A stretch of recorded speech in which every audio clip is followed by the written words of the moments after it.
The sound of the axe striking wood echoed across the dusty Montana plains as Tessa Morgan wiped the sweat from her brow, the late afternoon sun beating down mercilessly on her slender frame.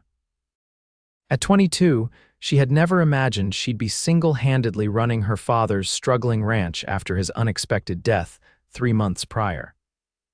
The year was 1885, and the West was unforgiving to those who showed weakness, especially to a woman alone. The stack of firewood beside her grew slowly as each log split beneath her determined strikes. Her muscles screamed in protest, but winter was approaching, and she needed enough wood to last through the cold months ahead. The neighboring ranchers had given her 6 months at most before she'd be forced to sell. Their pitying glances and not-so-subtle offers to buy her land for a fraction of its worth only strengthened her resolve. "I'll show them," she muttered through gritted teeth, raising the axe again. "This is my home." The world suddenly tilted sideways as black spots danced across her vision. Tessa tried to steady herself, but exhaustion claimed her as the axe slipped from her fingers. She didn't feel the impact as her body crumpled to the ground. Brock Callahan had been riding the boundaries of his property when he noticed the lone figure working by the old Morgan place. He'd heard that Henry Morgan's daughter had taken over after his passing, but he hadn't given it much thought. Women didn't last long out here without a husband or family to support them.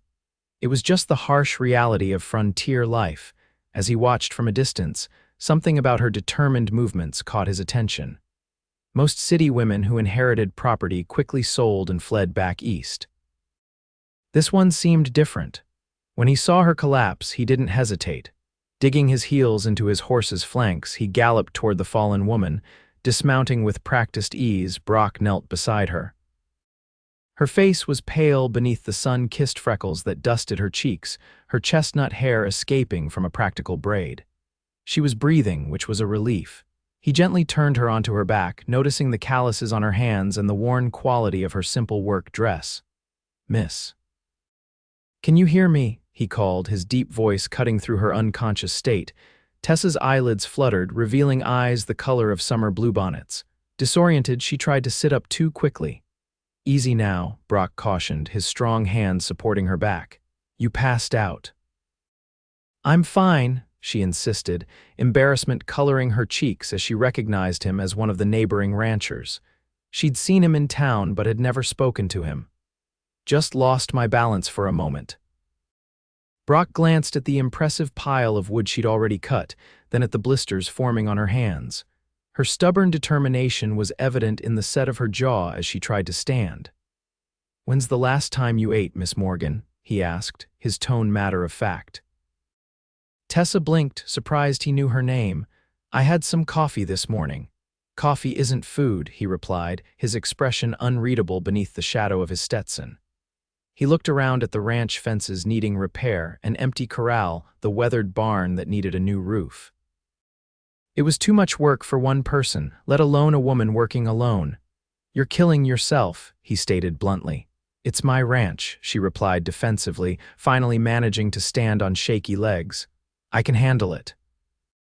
Brock surveyed the property once more, then looked back at the determined woman before him.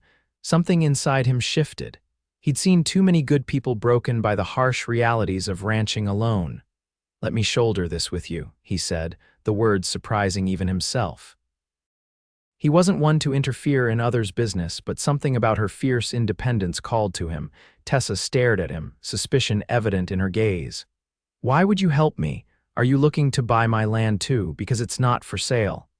A hint of a smile touched his lips. "I've got enough land of my own, Miss Morgan, but winter's coming and neighbors help neighbors out here. That's how we survive." She wavered, pride battling practicality. "I don't need charity." "It's not charity," Brock replied, picking up the axe she dropped. "It's an investment. Your father bred the best horses in the territory. Be ashamed to see that bloodline lost because you're too stubborn to accept help." Her eyes narrowed at his manipulation, but she couldn't deny the truth in his words. Her father's horses had been renowned throughout Montana territory. Most had been sold to pay off his debts after his death, but she still had the prized breeding mare and stallion. if she could just make it through winter. "What do you want in return?" she asked cautiously. "First foal from your mare come spring," he answered without hesitation. Fair trade for labor. Tessa considered his offer. It was reasonable, more than reasonable, and she desperately needed the help. "Fine," she conceded, extending her hand. "We have a deal, Mr. Callahan." His large hand engulfed hers in a firm handshake. "Brock," he corrected. "If we're working together, might as well use my name." "Tessa," she replied, withdrawing her hand quickly when she realized she'd held his a moment too long. Brock nodded, then turned toward the woodpile. "Go inside and rest. Eat something substantial. I'll finish this." She wanted to protest, but found she lacked the energy. With a grateful nod, Tessa retreated to the modest ranch house, feeling his eyes on her back as she walked away. Once inside, she leaned against the door, wondering if she'd just made a pact with the devil or found an unlikely savior. Brock worked until sunset, splitting more wood than Tessa could have managed in 3 days. As darkness fell, he stacked it neatly against the side of the house, then fed and watered his horse. Only then did he approach the house, knocking firmly on the door. Tessa opened it, looking marginally better after having rested and eaten. The scent of coffee wafted from the kitchen. "Would you like some coffee before you head back?" she offered, the proper thing to do for someone who'd worked so hard. "Appreciate it," he replied, removing his hat as he stepped inside. The interior of the house reflected Tessa's struggle, clean but sparse, with gaps on the walls where valuables had likely been sold to make ends meet. A single oil lamp illuminated the small kitchen where she poured him a cup of strong black coffee. "I'll return tomorrow," Brock said after taking a sip. "Need to check those fences on the north side and get a better look at that roof." Tessa's pride flared again. "I can manage, we had a deal," he interrupted, his hazel eyes meeting her steadily. "First foal for my help through winter, unless you're backing out," she sighed, relenting. "No, I'll honor our agreement." "Good," he replied, finishing his coffee and setting the cup down. "I'll be here after I tend to my own place in the morning." With that, he placed his hat back on his head, nodded politely, and left. Tessa watched from the window as he mounted his horse and rode off into the darkness, wondering what she'd gotten herself into. The next morning, true to his word, Brock arrived shortly after sunrise. He brought tools and supplies loaded on a packhorse: nails, roofing materials, fence wire. Tessa met him in the yard, her hair neatly braided, wearing her father's old work shirt over her dress for practicality. "You didn't need to bring supplies," she said, eyeing the packhorse. "I have some." "Not enough," he replied simply, dismounting. He nodded toward the barn. "Let's see those horses you're protecting so fiercely."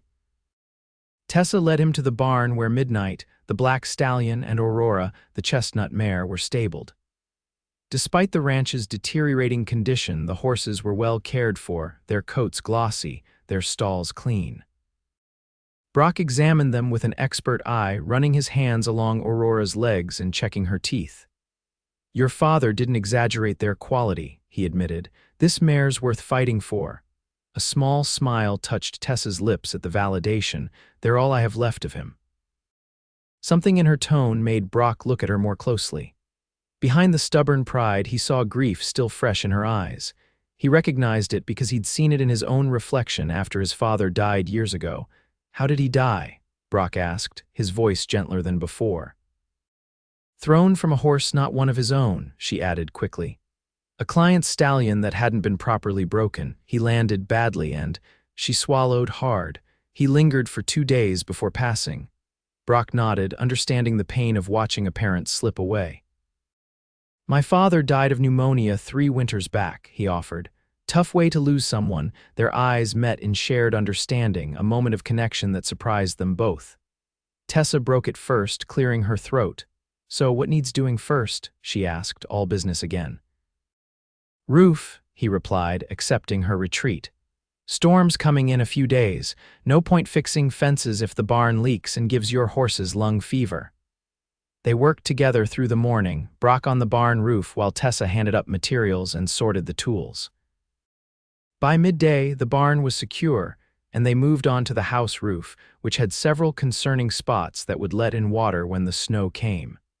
As the sun reached its zenith, Tessa went inside to prepare a simple meal. She returned with 2 plates of beans, cornbread, and dried apple slices, modest fare but the best she could offer. Brock accepted it gratefully, sitting on the porch steps beside her to eat.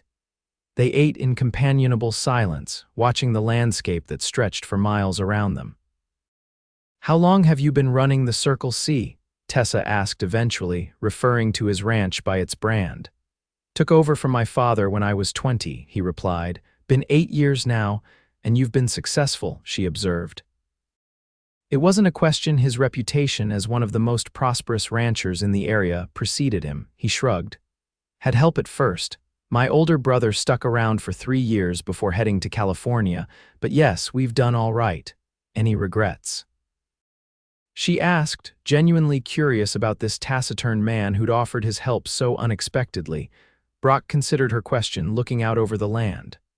"No," he said finally. "This is where I belong." Tessa nodded, understanding completely. It was how she felt about her own ranch, despite the hardships. The land was in her blood. "What about you?" he asked, turning the question back on her. "No husband or beau back east waiting for you to give up this foolish endeavor?" She laughed, the sound bright in the quiet afternoon. "No. I was raised here. This is my home. Father sent me to school in Denver for 2 years, but I couldn't wait to return."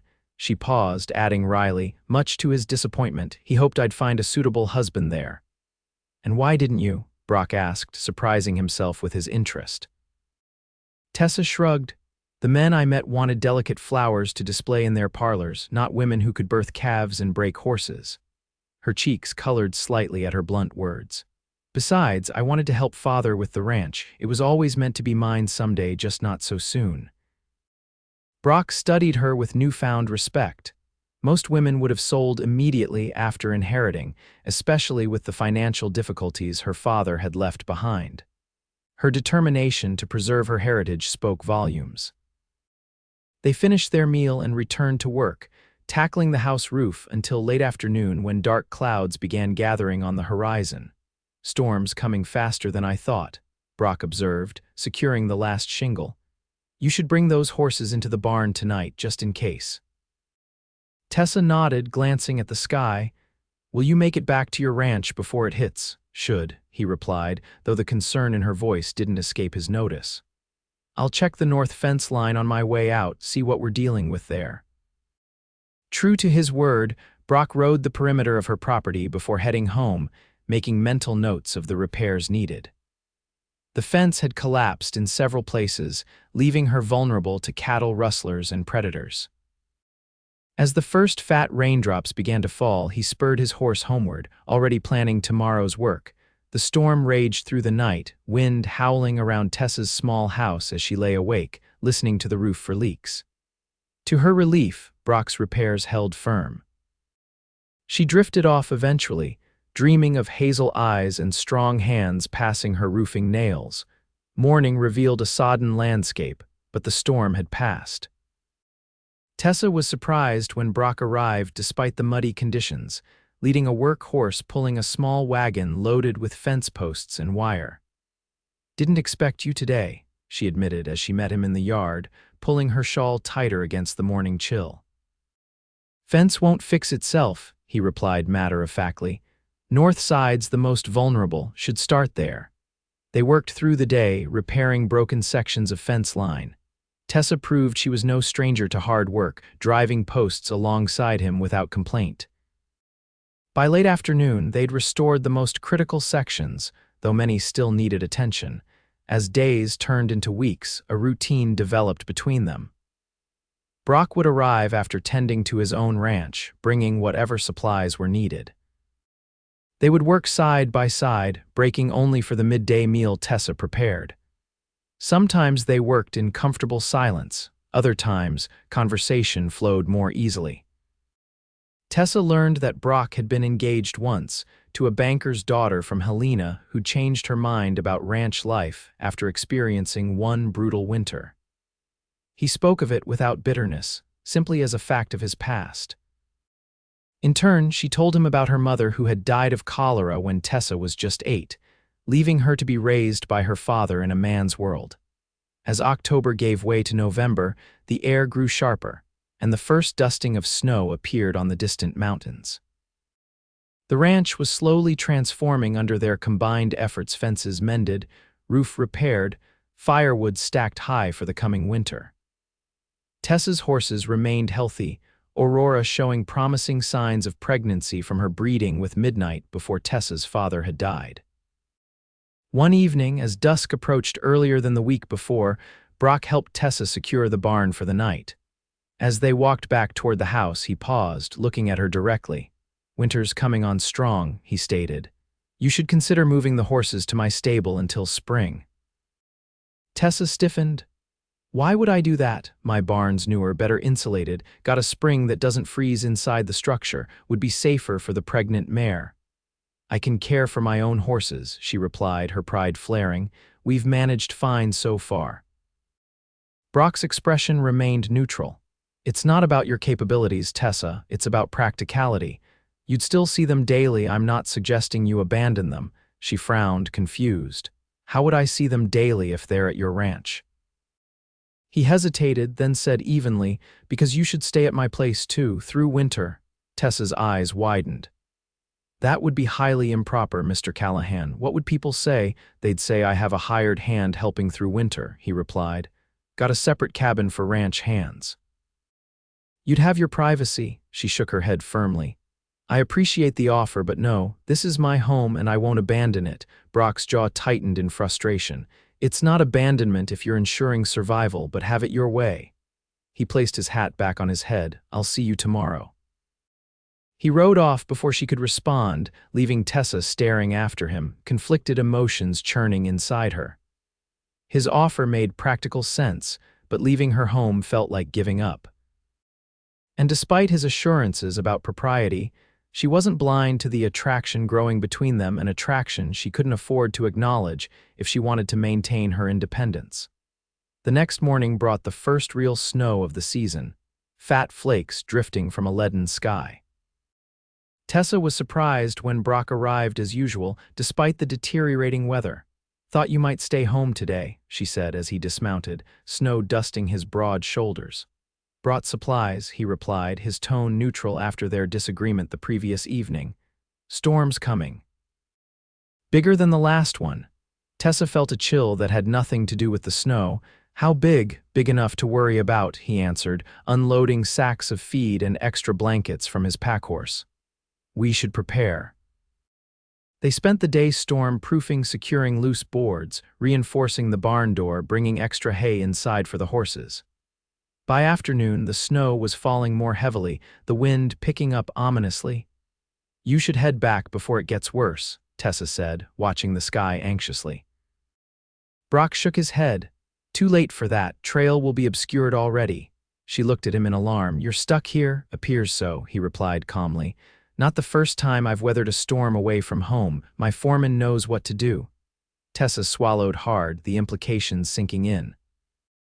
Brock Callahan would be spending the night in her home, possibly several nights, depending on the storm's severity. Her reputation could be ruined, yet she couldn't send him out into a blizzard. "You can take my father's room," she said stiffly. "I'll make up the bed with fresh linens." Brock nodded, respecting her discomfort. "I'll check on the horses one more time, make sure the barn's secure." By nightfall, the storm had developed into a full blizzard, wind shrieking around the small ranch house as snow piled against the walls. Inside, Tessa had prepared a hearty stew with the last of her preserved vegetables and some venison Brock had brought the previous week. They ate by lamplight, the fire in the hearth providing most of their warmth and illumination. "We'll get colder before morning," Brock observed, glancing at the frost forming on the inside of the windows despite the fire. "Might need to bring in more wood during the night." Tessa nodded, trying not to think about the impropriety of their situation. Neighbors would talk regardless of the innocent circumstances. A woman living alone, snowed in with an unmarried man, it was the stuff of scandal. "I should check on the horses before turning in," she said, rising from the table. Brock stood as well. "I'll come with you." Not safe to cross the yard alone in this. He helped her into her heavy coat, then donned his own, along with his hat and gloves. The moment they stepped outside, the wind nearly knocked Tessa off her feet. Brock's strong arm came around her waist, steadying her as they leaned into the gale, making their way carefully to the barn. Inside, the horses nickered nervously at the storm's fury, but the structure was holding firm against the wind. Tessa checked Aurora carefully, relieved to find the mare calm despite the weather. Midnight paced in his stall, more agitated by the storm's sounds. "They'll be all right," Brock reassured her, his breath visible in the cold barn. "Structure's sound." Their return to the house was even more difficult, the wind having strengthened in the short time they'd been in the barn. Brock kept his arm around Tessa, practically carrying her the last few yards as the snow whipped around them, blinding in its intensity. Once inside, they shed their snow-covered outer garments, both shivering from the brief exposure to the elements. Tessa added wood to the fire while Brock hung their coats near the hearth to dry. "Thank you," she said quietly. "I wouldn't have made it back alone." He nodded, rubbing his hands together to restore circulation. "Storms worse than I expected, might last a couple of days." The implications hung between them, unspoken but understood. They would be confined together in this small house, entirely alone for days. Propriety dictated distance, but the practical reality of survival required cooperation. "I'll show you to your room," Tessa said, taking a lamp and leading him to her father's bedroom. She'd aired it out and changed the linens, but it still held Henry Morgan's personal effects, his boots beside the bed, his good suit hanging on a peg, his Bible on the nightstand. Brock hesitated at the threshold, understanding the significance of being allowed into this space. "Thank you," he said simply. "I appreciate your hospitality." Tessa nodded, not trusting herself to speak. She handed him the lamp and retreated to her own room across the narrow hallway, closing the door firmly behind her. Sleep eluded her as the storm raged outside. The house creaked and groaned under the assault of wind and snow, and she found herself straining to hear any sounds from across the hall. Eventually, exhaustion claimed her, and she drifted into uneasy slumber. She woke to absolute silence. The storm had passed sometime in the night, leaving an eerie stillness in its wake. Pale winter sunlight filtered through her window, revealing a transformed world outside, pristine white drifts rising halfway up the glass. The scent of coffee reached her, and she realized Brock must already be awake. Hastily dressing in her warmest clothes, she braided her hair and entered the kitchen to find him stoking the fire, a pot of coffee already bubbling on the stove. "Morning," he greeted her, straightening to his full height.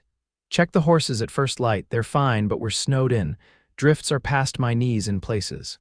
Tessa moved to the window, seeing for herself the blanket of white that had transformed her ranch. "How long, do you think?" "Before we can clear a path. Depends on whether more snow comes," he replied pragmatically. "But we're looking at 2, maybe 3 days before I can make it back to my place." She nodded, accepting the reality of their situation. "We have enough supplies. I'll make breakfast." They settled into an unexpected domestic routine over the next 2 days. Brock took on the heaviest outdoor tasks, breaking paths through the snow to the barn, chopping more firewood, bringing in water from the well. Tessa tended the horses, prepared meals, and kept the house warm. They worked together to clear the worst of the snow from around the structures, though drifts against the north side of the house remained taller than Tessa. On the evening of the second day, as they sat before the fire after supper, the companionable silence between them had lost its earlier awkwardness. Tessa was mending one of her father's old shirts that Brock had torn while clearing snow, while he whittled a piece of wood with his pocket knife. "What are you making?" she asked, glancing at his skilled hands as they shaped the wood. "Horse," he replied, holding up the emerging figure. "Like to keep my hands busy." She smiled, admiring the detail already evident in the small carving. "You're talented." He shrugged off the compliment but seemed pleased nonetheless. "My grandfather taught me, said a man should have something to do during the long winter evenings besides drink whiskey." "Wise man," she observed, tying off her thread and examining her mending. "He was," Brock agreed. "Would have liked you. He always said the measure of a person was how they faced adversity." His eyes met hers across the room, You've faced plenty, Tessa Morgan. She felt warmth spreading through her that had nothing to do with the fire. As have you, from what you've told me. He nodded, returning to his carving. After a moment, he asked, "What will you do when spring comes? If the foal is healthy and the horses are safe, continue rebuilding," she answered without hesitation. "Start breeding horses again properly. My father taught me everything he knew, alone." The question was gentle, not challenging. Tessa's hands stilled in her lap. "If necessary," she replied, though with less conviction than before. Brock said nothing more, but something had shifted in the air between them, an acknowledgement of possibilities neither had voiced aloud. The third day after the storm brought clearer skies and a slight warming trend that began to melt the top layer of snow. By mid-afternoon, Brock had cleared a path from the house to the main trail that led toward his property. "Should be able to head home tomorrow morning," he announced as they finished the evening chores in the barn. "Trail's passable now."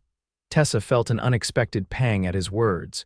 She'd grown accustomed to his presence, to the easy rhythm they'd established despite the unorthodox circumstances. "Will you come back?" she asked, focusing on Aurora's mane as she brushed it. "Course," he replied matter-of-factly. "Our agreement stands, first foal for my help through winter." He paused, then added more softly, "Besides, we've still got work to do here." She nodded, relieved. "Thank you." "For everything?" That evening, their last before he would return to his own ranch, felt different. A tension hummed between them, unspoken words hanging in the air as they shared a simple meal of rabbit stew and the last of Tessa's preserved peaches. "I've been thinking," Brock said as they sat before the fire afterward. "About your horses." "What about them?" she asked, setting aside her mending. "Aurora's foal will be valuable, but one horse won't rebuild your breeding program," he said practically. "You'll need more stock." Tessa sighed. "I know, but I can't afford more horses right now, not until I sell this foal and perhaps the next one." "I have a proposition," Brock continued, his gaze steady. "I've got 3 mares that would cross well with your stallion. Good bloodlines, strong conformation. We could partner, breed them to midnight, split the foals." She stared at him, surprised by the offer. "That's generous, but it's not charity," he interrupted, echoing his words from their first meeting. "It's business, good business for both of us. Your stallion's bloodline improves my stock, and you get more foals to start rebuilding without waiting years." Tessa considered his proposal. It made practical sense, and the arrangement would benefit them both. Yet she hesitated, sensing there was more to his offer than mere business. "Why are you doing this, Brock?" she asked quietly. "And please don't say it's just because neighbors help neighbors." He set down his carving and met her eyes directly.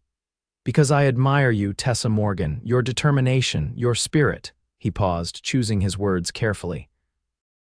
"And because I find myself wanting to be more than just your neighbor." Her heart quickened at his honest admission. "What does that mean exactly?" "It means I'd like to court you properly," he replied, his voice steady despite the vulnerability of his words. "If you're amenable." Tessa felt warmth rise to her cheeks. In the weeks they'd worked together, she'd grown to respect Brock, to enjoy his company, to rely on his strength and counsel. And yes, to be attracted to him in ways that went beyond mere appreciation for his help. "I might be amenable," she admitted softly, a small smile playing at her lips. "Though I should warn you, I have no intention of giving up my independence or my ranch." A rare, full smile transformed his face. "I'd expect nothing less, wouldn't want you any other way." The next morning, Brock prepared to leave as promised. The snow had melted enough to make travel possible, though still difficult in places. Tessa walked him to where his horse waited, saddled and ready. "I'll return in 3 days," he said, checking his cinch one last time.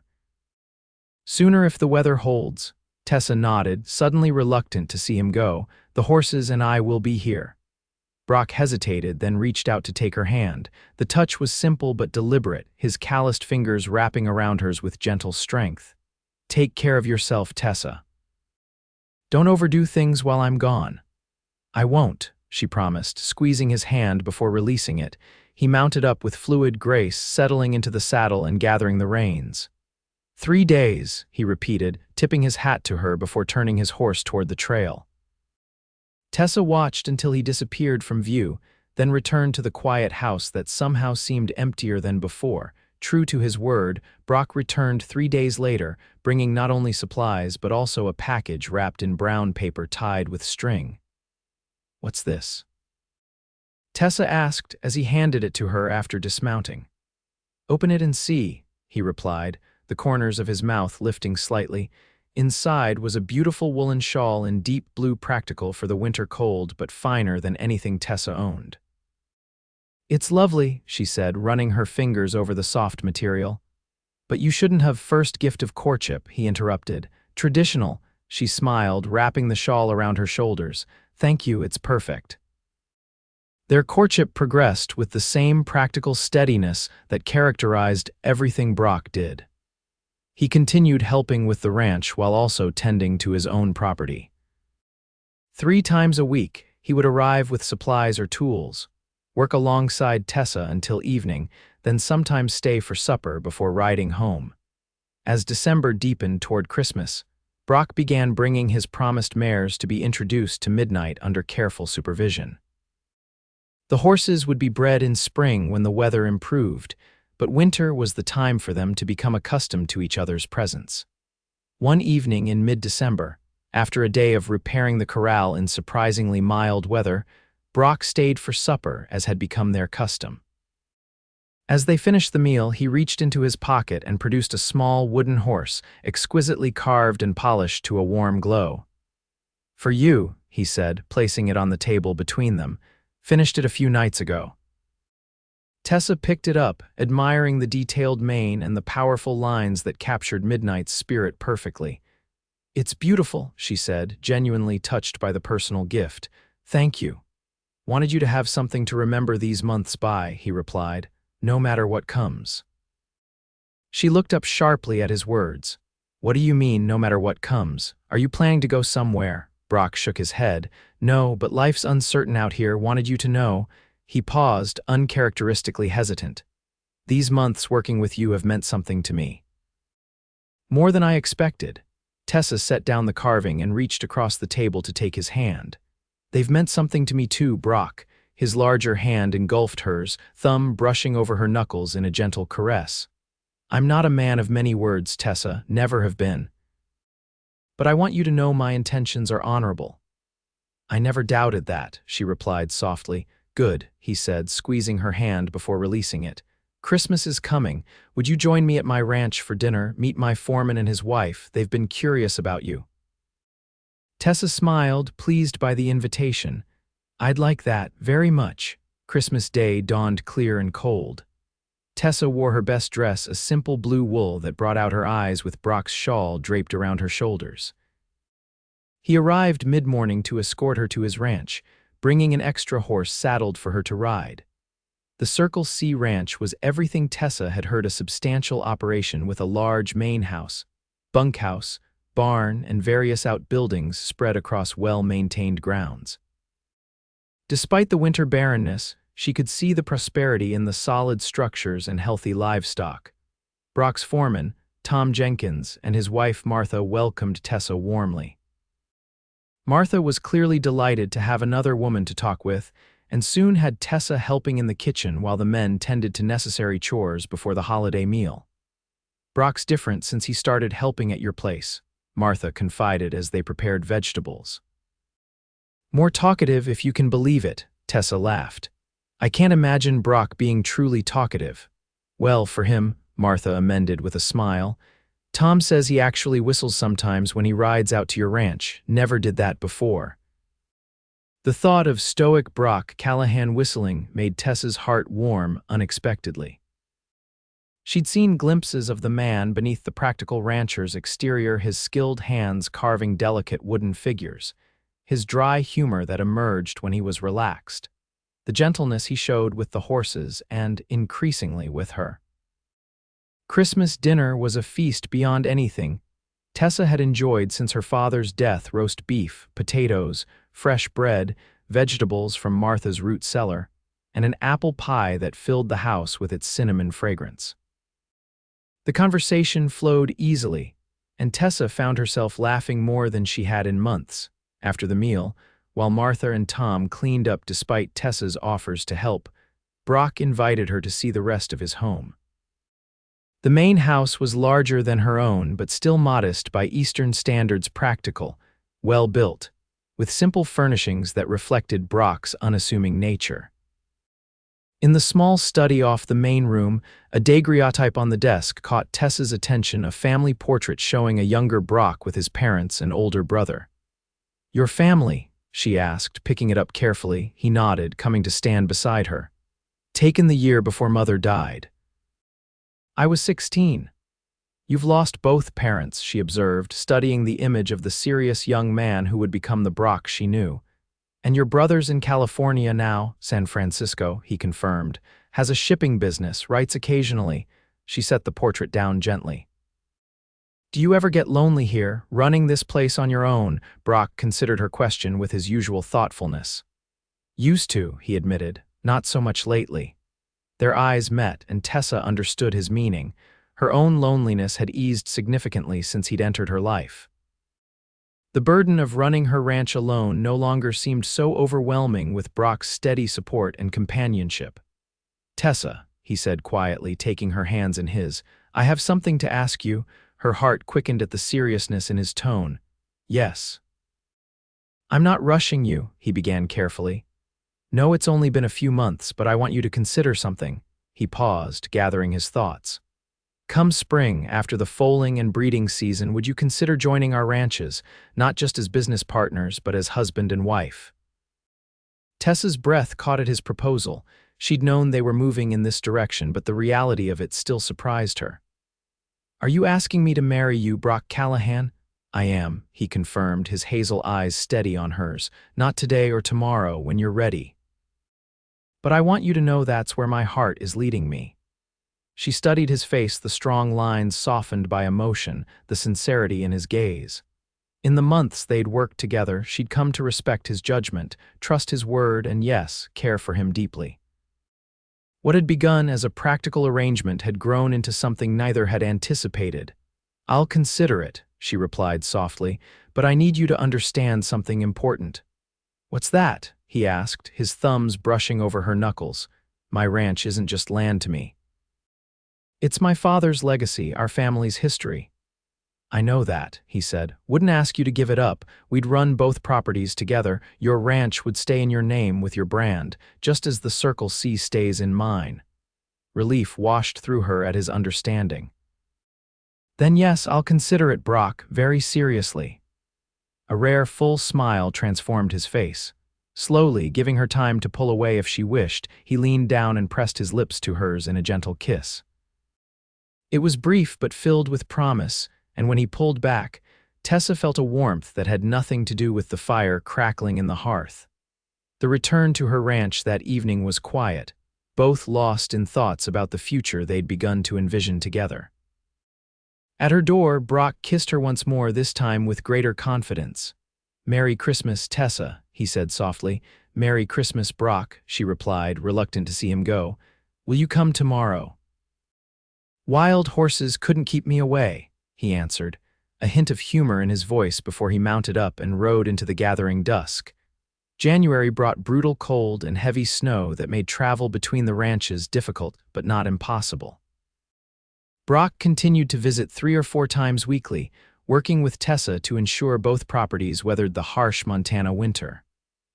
Aurora's pregnancy progressed well, the mare's belly growing rounder as the foal developed. By February, Tessa had made her decision. On a clear, cold evening as they sat before the fire after a day of work, she turned to Brock with determined eyes. "Yes," she said simply. He looked up from the piece of wood he was whittling. "Yes. Yes, I'll marry you," she clarified, her heart pounding despite her outward calm. "Come spring, as you suggested." Brock set aside his carving and moved to kneel before her chair, taking both her hands in his. "You're certain?" he asked, his voice gruff with emotion. "I am," she confirmed. "These months working with you have shown me what we can accomplish together, and I."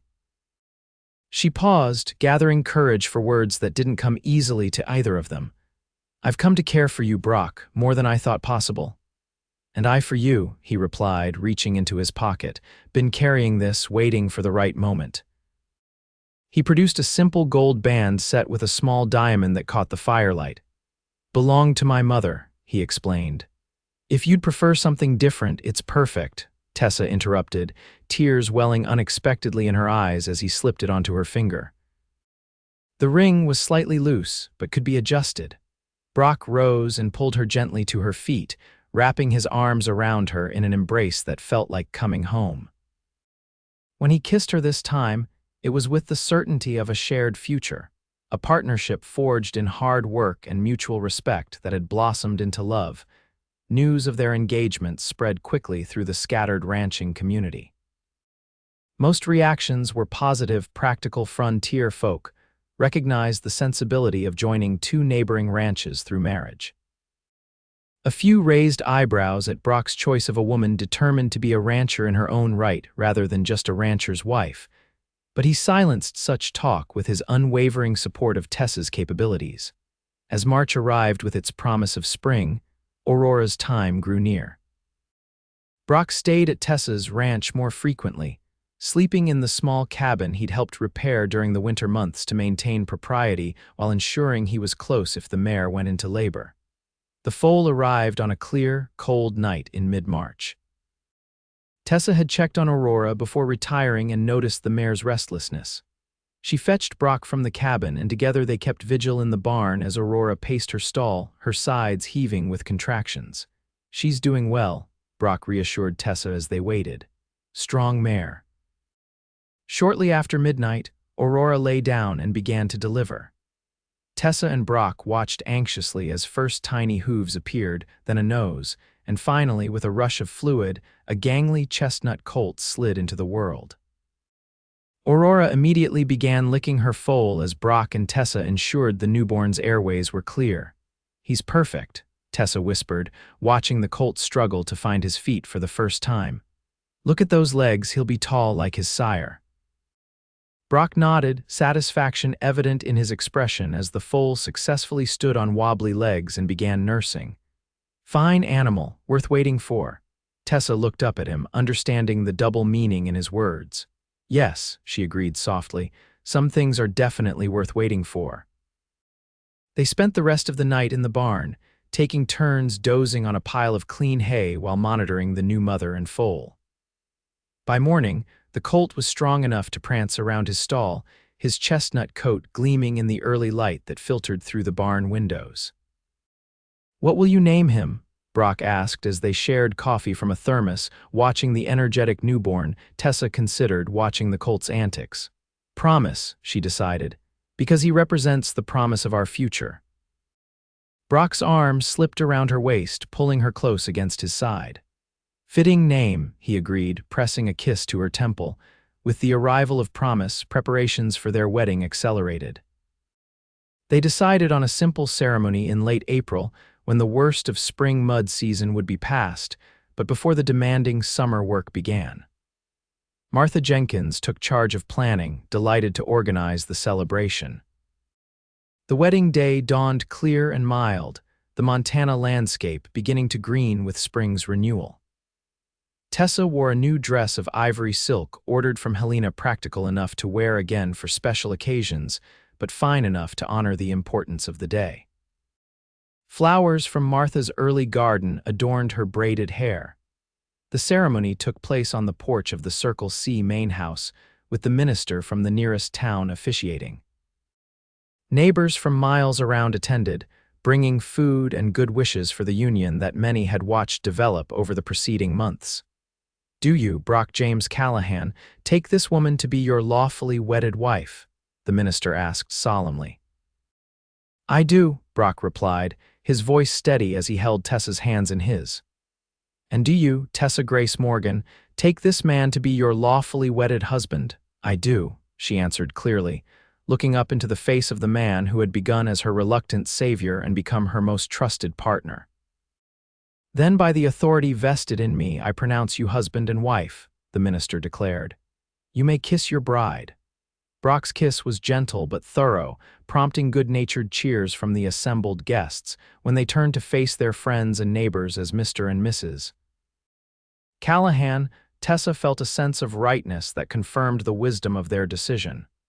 The celebration continued into the evening with fiddle music, dancing, and plenty of food. As dusk fell, Brock led Tessa away from the festivities toward the main house that would now be their shared home, though they had agreed to split their time between both ranches. "Happy, Mrs. Callahan?" he asked as they walked, his arm around her waist. "Very," she replied, leaning into his solid strength. "Though I'll still be Miss Morgan when it comes to business matters," she added with a teasing smile. Brock chuckled, the sound warm in the gathering darkness. "Wouldn't have it any other way." "Your father would be proud of how you've preserved his legacy." "Our legacy now," she corrected softly, "just as the Circle C is." He stopped walking to turn her toward him, his hands gentle on her shoulders. "I meant what I said all those months ago, Tessa. I'll shoulder the burden with you always, the good and the bad, the easy and the hard." "I know," she replied, reaching up to touch his face. "That's why I love you." It was the first time she'd said the words directly, though they'd been implicit in her actions for some time. Brock's eyes darkened with emotion as he pulled her closer. "And I love you," he responded, his voice rough with feeling, "more than I have words to express." Their kiss beneath the emerging stars sealed a partnership that had begun with a practical offer of help, and blossomed into a love as enduring as the land they both cherished. 5 years later, Tessa stood on the porch of the Morgan Ranch house, watching as Brock led their son Thomas on his first pony ride. At 4 years old, Thomas was already showing his parents' affinity for horses, his small face serious with concentration as he gripped the saddle horn. "Mama, look." He called excitedly as the pony took a few steps forward with Brock holding the lead rope securely. "I'm riding." "I see you, sweetheart," she called back, one hand resting on her swollen belly where their second child grew. "You're doing wonderfully." Promise, the colt whose birth had marked the beginning of their married life, grazed nearby in the spring pasture. Now a magnificent stallion, he had sired numerous foals that carried on the Morgan bloodlines. The combined ranching operation, which they still maintained as separate properties on paper, but ran as one in practice, had prospered beyond their expectations. Brock glanced up at Tessa, a smile warming his features that had once seemed so stern to her. In the years since that fateful day when he'd found her collapsed from exhaustion, they had weathered challenges together: drought, harsh winters, cattle rustlers, and the everyday difficulties of ranch life. Through it all, their partnership had only strengthened, built on the foundation of mutual respect that had characterized their relationship from the beginning. As she watched her husband patiently teaching their son, Tessa reflected on how her life had changed. She had feared losing her independence, her identity, if she married. Instead, she had found that sharing her burden had freed her to accomplish more than she could have alone.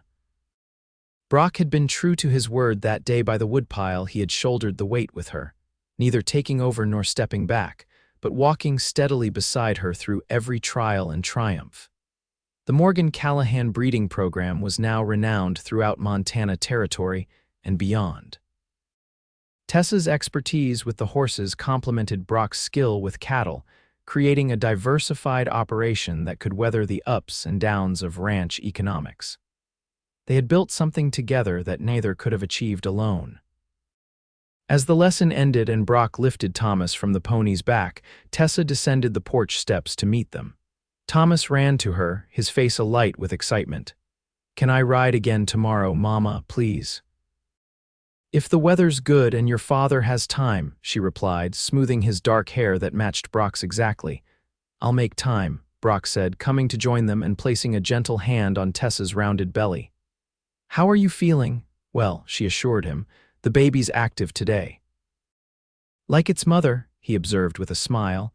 "Never one to rest when there's work to be done." Tessa laughed, leaning into his side as his arm slipped around her shoulders. "I've learned to pace myself over the years, thanks to a very wise man who once told me I was killing myself with hard work." "Smartest thing I ever said," Brock replied, pressing a kiss to her temple. "Though asking you to marry me ranks a close second." As they walked back to the house together, their son skipping ahead, Tessa felt the contentment of a life well chosen. The burdens hadn't disappeared. Running 2 ranches would never be easy, but shared between them, the weight was bearable, even joyful in its purpose. That night, after Thomas was asleep and the evening chores complete, Tessa and Brock sat on the porch swing, watching the stars emerge in the vast Montana sky. Her head rested on his shoulder, his arm around her waist, their second child stirring occasionally beneath her heart. "Do you ever regret it?" she asked softly. "Finding me that day, offering your help." Brock's arm tightened around her. "Not for a single moment," he replied with the straightforward honesty that had been his hallmark from the beginning. "Best decision I ever made." Tessa smiled, nestling closer to him as the spring night cooled around them. "Mine too," she whispered. "Thank you for shouldering this life with me."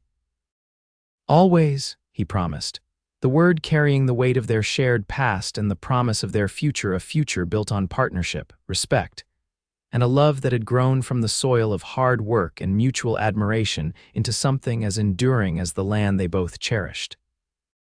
As they sat together in comfortable silence, watching the stars wheel overhead, Tessa reflected that sometimes the greatest blessings arrived in unexpected moments, like a stubborn cowboy finding a determined woman passed out from exhaustion beside a woodpile, extending his hand, and changing both their lives forever with simple words spoken from the heart. "Let me shoulder this with you."